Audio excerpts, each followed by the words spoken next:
Hello, I'm Janelle Ferry. Welcome back to the Dog Author channel. I've got Reggie with me here again today, but I know that you can't see him when he's cuddled into my lap, so I just wanted to let you know he was here because I know everybody loves the Reginald.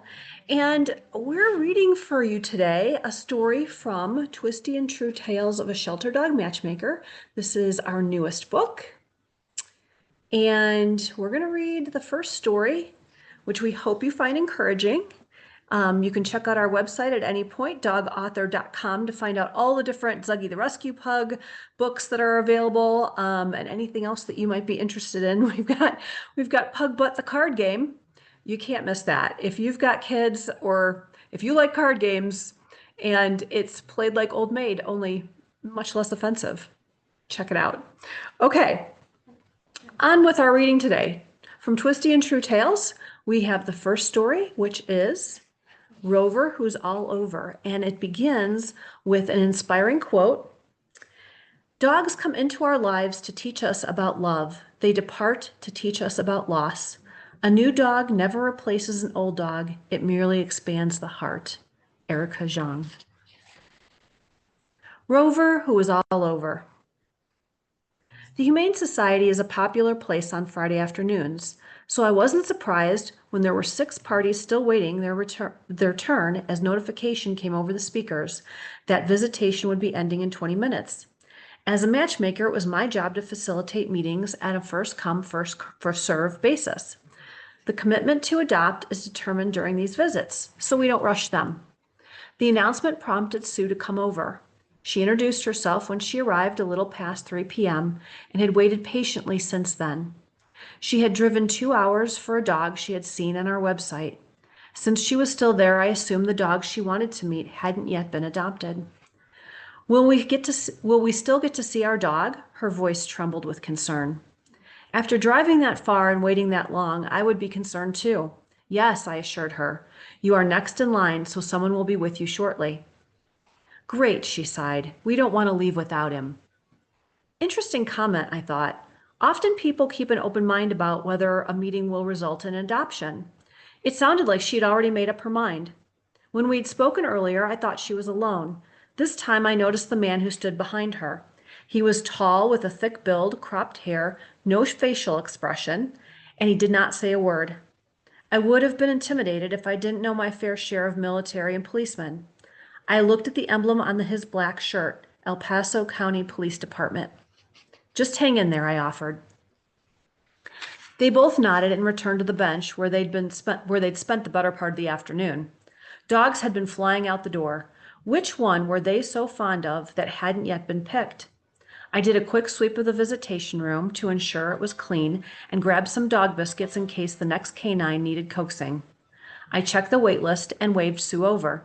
It's your turn, I said, smiling. Who would you like to meet?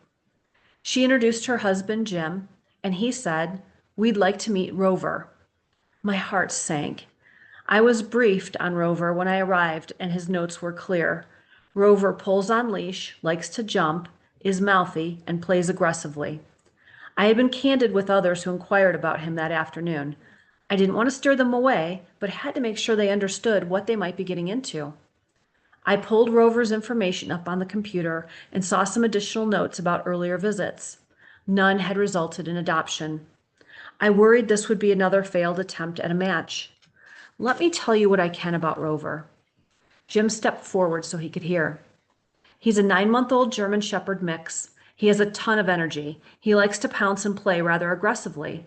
He's 80 pounds and not yet at full height or weight. He can become mischievous if not exercised frequently.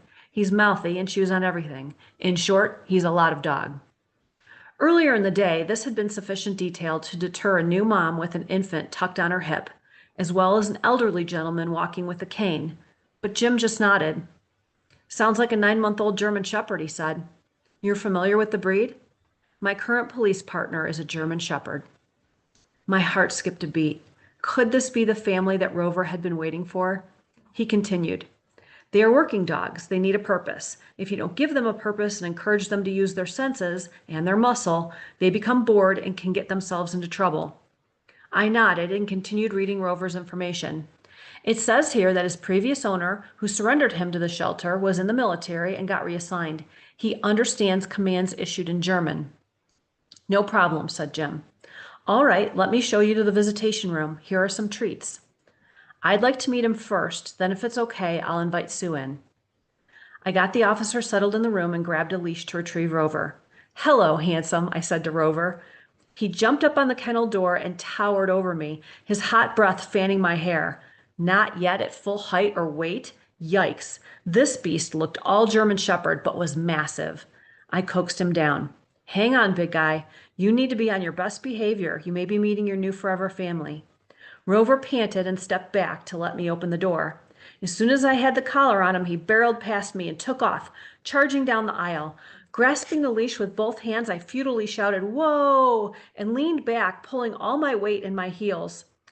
I was in for a ride, sliding past kennels, trying to steer him sled dog style until he finally slowed down when we reached the corner. I skidded to a halt and paused to catch my breath. We turned left and were at the door. I opened it a couple inches and tried to tell Jim I did not have the situation under control, but Rover knocked me aside and burst into the room.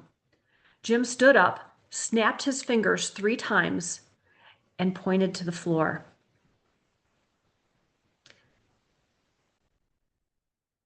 Rover abruptly sat down and looked up at him with rapt attention. My mouth dropped in awe. Seriously, it was that simple? Jim snapped his fingers again and pointed to the floor. Rover lay down. Jim took a knee to pet Rover's head, and Rover promptly rolled over, chuffing with excitement and wiggling on his back. Jim gently rubbed his chest. It had to be a record. In less than 30 seconds, I knew this was a match. Should I invite Sue in? I asked. Sure, said Jim. This was the first time I saw him smile. As I walked the paperwork to the adoption desk, I smiled too. How incredible for Rover to be appreciated and allowed to be just how the good Lord made him. There can be nothing better for a dog or a person than to discover your purpose and be encouraged to use all of your unique gifts. Officer Jim and his wife left a half hour later with a new fur family member. Rover walked proudly and properly next to his new humans. Such a joyful day for them and for me. For God to allow me to be the bridge that introduced this family to Rover was such a blessing. I got to witness the invitation and the expressions, both human and canine, of this perfect match. I hope you enjoyed this story. Thanks so much. Stay tuned again for another encouraging program, and we hope you visit us frequently. Oh, and the website, dogauthor.com. Hope to see you there. Take care. Bye-bye.